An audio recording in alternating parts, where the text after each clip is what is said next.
Good morning. Today I have the pleasure to meet with John MacEnri, who is Chief Technology Officer at CoolPlanet. Pleased to meet you, Cyril. Delighted to be here. Firstly, John, can you introduce yourself and CoolPlanet? My name is John MacEnri. I've been the CTO at CoolPlanet now for 8.5 years. My background is in IT, software development and systems design and solutions, but I've used that now to good effect, I hope, in a quite a different domain for the last good while. John, what inspired you to work into decarbonization and sustainable digital transformation? I think that was a slowly evolving sort of mindset. I had worked in, I suppose, what are traditional IT roles in financial services, government departments for quite a number of years. They're not the most exciting areas in the world, and you feel like you're just a very small cog in a big machine. And I had the opportunity through a contact of mine when I heard about CoolPlanet, and they were looking to set up a web-based platform for the digital transformation associated with the engineering works that they were doing. And to me it seemed like an ideal way to use my experience in a much more sort of concrete way with a very sort of material type of impact that I could have there. And that was already 8-9 years ago. That's now 8.5 years ago now it is. The business itself had already been in operation for about 3 years at that stage, but didn't really have a solid software platform to go along with the engineering expertise that was there. Okay. And what exactly are CoolPlanet missions? I think in a nutshell, I think it can be best described as a process for continuous decarbonization in a model that is a kind of a partnership with our clients for both short-term impacts and efficiency gains to the long-term, decadal-long timeframes that people now have to work with in their emissions targets. And we're happy to work with them through the entire journey from beginning to whatever it takes to reach that net zero target.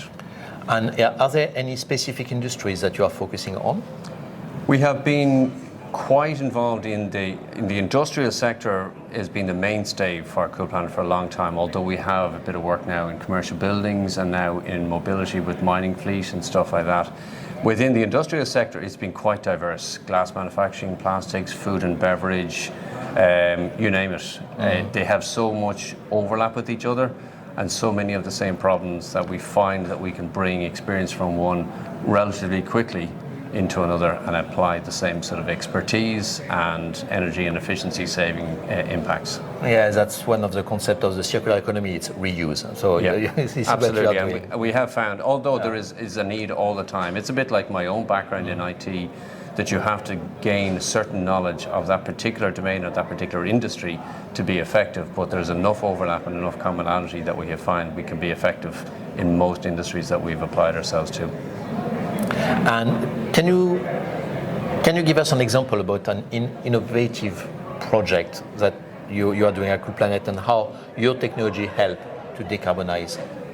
Yeah, and in thinking about this, I feel that there's less of a magic to it, but more pragmatism and an understanding of the big picture. What I think we do well is the combination of an engineering expertise to understand that big picture of an industrial process, and when you gather data from all the control systems and all the various parts within that factory, to try and make a good clear picture of understanding the process engineering, the chemical engineering, to gain an understanding. We're not there to sort of look after one piece of equipment, one asset, and that often is what happens within a particular factory or site. You've got to be able to understand the big picture in a wider context, and that's, I think, what we do. But also, we understand that big picture, the long-term goals, but how to break that up into achievable, engineering sensible projects and initiatives to gain the energy efficiency, process efficiency, and profitability for the business. And at the end of the day, what they want is products out for less cost and their emissions are reduced at the same time, and to gain automated reporting out of that. So there's a lot to win from it, but you have to be pragmatic and you have to know the sizes of the steps you can take. You're not trying to rebuild a factory, you're just trying to make it more efficient. Yeah, absolutely. And where is AWS in this picture? AWS, we chose that when I started in the business now, as I said, 8.5 years ago. That's what I chose as the platform to build our software as a service platform on. I suppose initially that was familiarity. I had used it before, but I've never had a day where I regretted that decision. It's a wonderful toolkit, really. I suppose when you consider the amount of services that are available within the AWS suite, and it's evolving rapidly. And I think quite importantly, and I've seen this with other cloud providers, they don't pull the rug from underneath you. If you've become dependent on a particular service, they give good long-term support to any of those services. And that is quite important for us when we've made a certain technical decision. We've got clients on that platform. We need to be able to be sure that that's going to be running, and then we can evolve our platform as the services evolve and change within Absolutely, AWS. yeah. I imagine as a CTO, that's a kind of relief to have this guarantee on insurance on the long term. It's very important. You have to make some decisions, and you have to be able to gain some, lifespan within that decision. But at the same time, there is a constant evolution within it as well. And I think we look at the services that are becoming available. AWS themselves have put a lot of effort into understanding what are the needs around IoT itself, and in the industrial context, which is really very different from what people think of as IoT, and they've put a lot of work into that. So I think our platform is unrecognizable from what we built in the first place, but at the same time, it's still achieving a lot of the same sort of goals and ends. Excellent. And what are the kind of latest AWS services or initiatives that you are really excited about? I think a lot of the stuff in the IoT area, but we're quite pragmatic about the pace at which we adopt new things. So we've recently just changed over to a Kafka-based message store now to ensure that as we capture data coming in, it's getting persisted and then distributed out to the various parts of the system.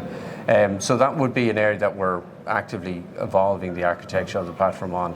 The whole data ingestion side of things has been quite a effective use of a variety of services within the AWS suite, between being able to get stuff in via emails or file transfer. Lambdas are a very important part of how we sort of make up the entire sort of suite of services that we offer our clients. Excellent. So we've been talking about decarbonization earlier, and people, for whatever reason, very often associate sustainability with like big investment on long-term return. What has been your view and your experience about cost saving, efficiency, and decarbonization?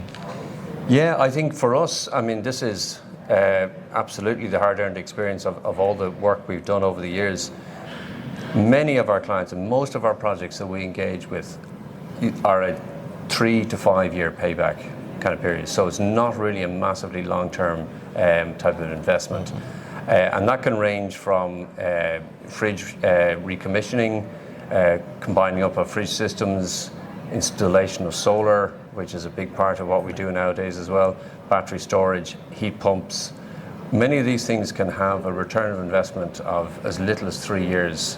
And when you combine that with a number of other sort of initiatives within a whole sort of a program of works, you can have cost improvements for the site within a very short period of time. So this is not necessarily something that you're looking at a 10-year minimum kind of payback on at all. You can get it far faster than in our experience. So there's no really excuse to not start now, indeed. There is no excuse at all, and there's many reasons to do it. And the idea that it's just going to be about reducing your carbon emissions, which will be one of the benefits from what you can do, but it's cost effective, very cost effective, because energy is I think when I started out, I noticed that energy was something that people simply accepted as an overhead, and it didn't fluctuate hugely in terms of cost. But now, obviously, the times have changed a lot, and so the cost of energy, and we can do a lot for our clients in terms of, and that's now becoming quite a complex area, because with the way the grid is, and you want to put in solar, maybe you're putting in battery,